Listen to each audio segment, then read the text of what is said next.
बिस्मिल्लाहिर्रहमानिर्रहीम। अस्सलाम वालेकुम dear students. Ali smart guide में आप सबको खुशामदीद कहा जाता है। हमारे पास टाइम एंड वर्क सीरीज का एक इंपॉर्टेंट क्वेश्चन है जिसकी स्टेटमेंट है, if 15 men can do a piece of work in 8 days, then how many men will do the same work in 10 days? Question की स्टेटमेंट में बताया गया है कि 15 आदमी एक काम को 8 दिन में मुकम्मल करते हैं और क्वेश्चन की स्टेटमेंट में पूछा गया है कि अगर इसी काम को मुकम्मल होने में 10 दिन लगे तो बताइए कितने आदमियों ने मिलकर यह काम किया।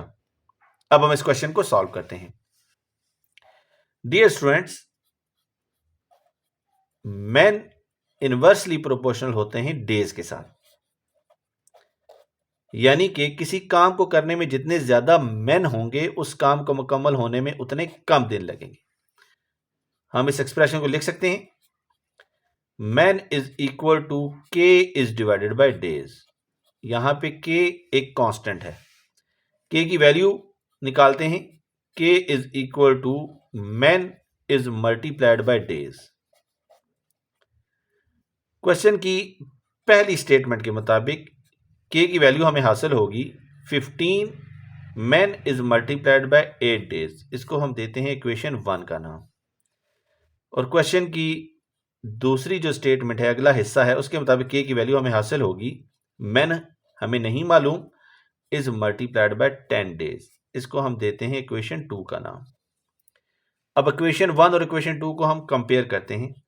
हमें हासिल होगा man is multiplied by 10 is equal to 15 is multiplied by 8। So यहां से हमें मैन की वैल्यू हासिल होगी 15 is multiplied by 8 is divided by 10.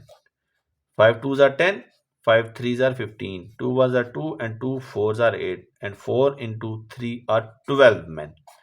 तो डियर स्टूडेंट्स, इस काम को मुकम्मल होने में लगेंगे 12 आदमी। दुआ में याद रखिएगा। अल्लाह हाफिज। अस्सलाम वालेकुम।